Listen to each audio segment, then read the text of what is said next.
Boys and girls, today we're going to read chapter 13 in Charlotte's Web.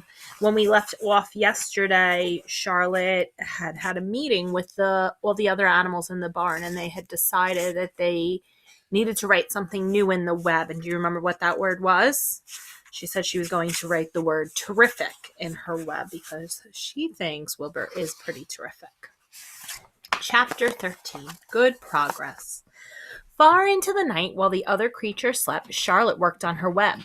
First, she ripped out a few of the orb lines near the center. She left the radial lines alone as they were needed for support. As she worked, her 8 legs were a great help to her. So were her teeth. She loved to weave, and she was an expert at it.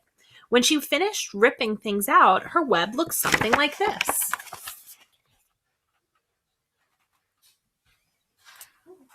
A spider can produce several kinds of thread. She uses a dry, tough thread for foundation lines, and she uses a sticky thread for snare lines, the ones that catch and hold insects. Charlotte decided to use her dry thread for writing the new message.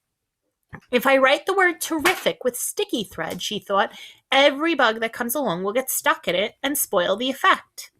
Now, let's see, the first letter is T. Charlotte climbed to a point at the top of the left-hand side of the web. Swinging her spinnerets into position, she attached her thread, then dropped down. As she dropped, her spinning tubes went into action, and she let out thread. At the bottom, she attached the thread. This formed the upright part of the letter T. Charlotte was not satisfied, however. She climbed up and made another attachment right next to the first. Then she carried the line down so that she had a double line instead of a single line. It will show up better if I make this whole thing with double lines. She climbed back up, moved over about an inch to the left, touched her spinnerets to the web, and then carried a line to the right, forming the top of the T. She repeated this, making it double. Her 8 legs were very busy helping. Now for the E. Charlotte got so interested in her work, she began to talk to herself as though to cheer herself on. If you had been sitting quietly in the barn cellar that evening, you would have heard something like this. Now, up for the R. Up we go. Attach, descend, pay outline. Whoa, attach. Good. Up you go. Repeat. Attach, descend, pay outline. Whoa, girl. Steady now. Attach, climb, attach. Over to the right. Pay outline, attach. Now right and down and swing that loop and round and around. Now into the left, attach, climb, repeat. Okay, easy. Keep those lines together. Now then, out and down for the leg of the R. Pay outline. Whoa, attach, ascend, repeat. Good girl. And so, talking to herself, the spider worked at her difficult task. When it was completed, she felt hungry. She ate a small bug that she had been saving, then she slept. Next morning, Wilbur arose and stood beneath the web. He breathed the morning air into his lungs. Drops of dew catching the sun made the web stand out clearly. When Lurvy arrived with breakfast, there was the handsome pig, and over him, woven neatly in block letters, was the word terrific. Another miracle. Lurvy rushed and called Mrs. Zuckerman. Mr. Zuckerman called Mrs. Zuckerman. Mrs. Zuckerman ran to the phone and called the Arables. The Arables climbed in their truck and hurried over. And there he is. Looking pretty terrific, isn't he? Everybody stood at the pig pen and stared at the web and read the word over and over while Wilbur, who felt really terrific, stood quietly, swelling out his chest and swinging his snout from side to side. Terrific, breathed Zuckerman in joyful admiration.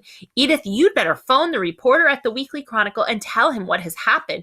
He will want to know about this. He may want to bring a photographer. There isn't a pig in the whole state that is as terrific as our pig. The news spread. People had journeyed to see Wilbur when he was some pig, came back again to see him now that he was terrific. That afternoon, when Mr. Zuckerman went to milk the cows and clean out the tie-ups, he was still thinking about what a wondrous pig he owned. Lurvy, he called, there has to be no more cow manure thrown down into that pig pen. I have a terrific pig. I want that pig to have clean, bright straw every day for his bedding. Understand? Yes, sir, said Lurvy. Furthermore, I want you to start building a crate for Wilbur. I've decided to take the pig to the county fair on September 6th.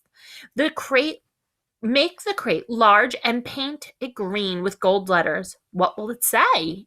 Asked Lurvy. They should say, Zuckerman's famous pig. Wow, this is a big deal for Wilbur. They're going to take him to the state fair. When they have state fairs in other states, it's a big fair and they have contests and with like animals and food contests, and they also have rides and things like that. They have a big county fair actually out in Riverhead every year in the fall. Maybe some of you have been to it before. Lurvy picked up a pitchfork and walked away to get some clean straw. Having such an important pig was going to mean plenty of work. He could see that. Below the apple orchard at the end of the path was the dump where Mr. Zuckerman threw all sorts of trash and stuff that nobody wanted anymore. Here, in a small clearing, hidden by young alders and wild raspberry bushes, was an astonishing pile of old bottles and empty tin cans and dirty rags and bits of metal and broken bottles and broken hinges and broken springs and dead batteries and last month's magazines and old discarded dish mops and tattered overalls and rusty spikes and leaky pails and forgotten stoppers and useless junk of all kinds, including the wrong size crank for a broken ice cream freezer. Templeton knew the dump, and he liked it. There were good hiding places there, excellent cover for a rat, and there was usually a tin can with food still clinging to the inside. Templeton was down there now, rummaging around. When he returned to the barn, he carried in his mouth an advertisement he had torn from a crumpled magazine. "How's this?" he asked, showing the ad to Charlotte. It says, "Crunchy." Crunchy would be a good word to write in your web. What do you think of that? Do you think that's a good word to write in the web about Wilbur? "Just the wrong idea," replied Charlotte. "Couldn't be worse. We don't want Zuckerman to think Wilbur is crunchy. He might start thinking about crisp, crunchy bacon and tasty ham. That would put ideas into his head. We must advertise Wilbur's noble qualities, not his tastiness. Go get another word, please, Templeton." The rat looked disgusted, but he sneaked away to the dump and was back in a while with a strip of cotton cloth. "How's this?" he asked. "It's a label off an old shirt." Charlotte examined the label. It said, "Pre-shrunk." What do you think of that word? Is that a good word for Wilbur? Pre-shrunk? And here it is. Here's Templeton down at the dump. "I'm sorry, Templeton," she said, "but pre-shrunk is out of the question. We want Zuckerman to think Wilbur is nicely filled out and not all shrunk up. I have to ask you to try again." "What do you think I am, a messenger boy?" grumbled the rat. "I'm not going to spend all my time chasing down to the dump after advertising material." "Just once more, please," said Charlotte. "I'll tell you what I'll do," said Templeton. "I know where there's a package of soap flakes in the woodshed. It has writing on it. I'll bring you a piece of the package." He climbed the rope that hung on the wall and disappeared through a hole in the ceiling. When he came back, he had a strip of blue and white cardboard in his teeth. "There," he said triumphantly. "How's that?" Charlotte read the words, "With new, radiant action." "What does it mean?" asked Charlotte, who had never used any soap flakes in her life. "How should I know?" said Templeton. "You asked for words, and I brought them. I suppose the next thing you'll want me to fetch is a dictionary?" Together they studied the soap ad. "With new, radiant action," repeated Charlotte slowly. "Wilbur!" she called. Wilbur, who was asleep in the straw, jumped up. "Run around," commanded Charlotte. "I want to see you in action, to see if you are radiant." Wilbur raced the end of his yard. "Now, back again, faster," said Charlotte. Wilbur galloped back. His skin shone. His tail had a fine, tight curl in it. "Jump into the air," cried Charlotte. Wilbur jumped as high as he could.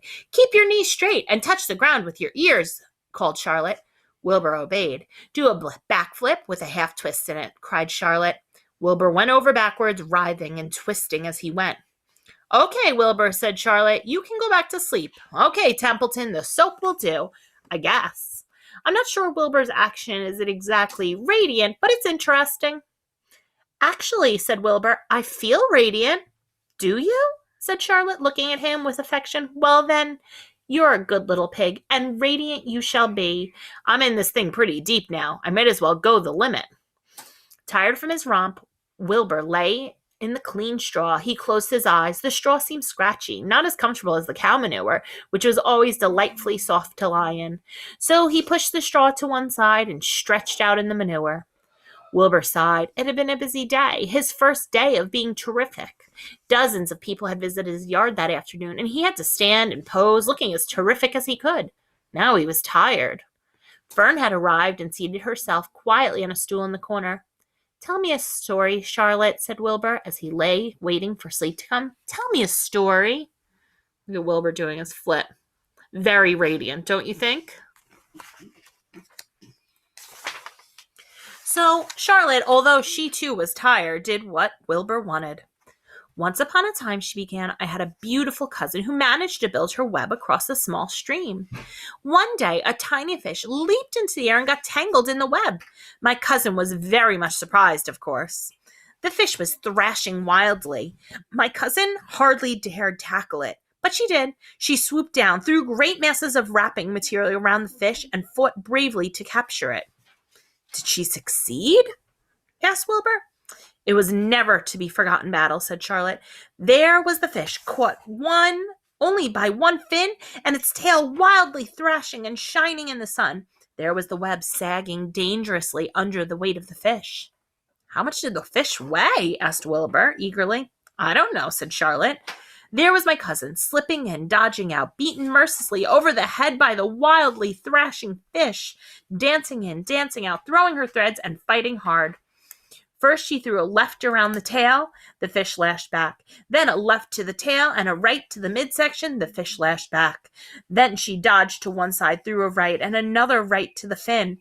Then a hard left to the head while the web swayed and stretched." "Then what happened?" asked Wilbur. "Nothing," said Charlotte. "The fish lost the fight. My cousin wrapped it up so tight it couldn't budge."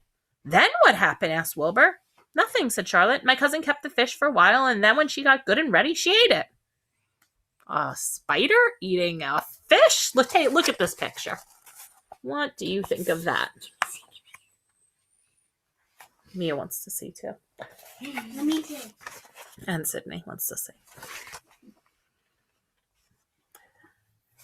"Tell me another story," begged Wilbur. So Charlotte told him about another cousin of hers who was an aeronaut. "What's an aeronaut?" asked Wilbur. "A balloonist," said Charlotte.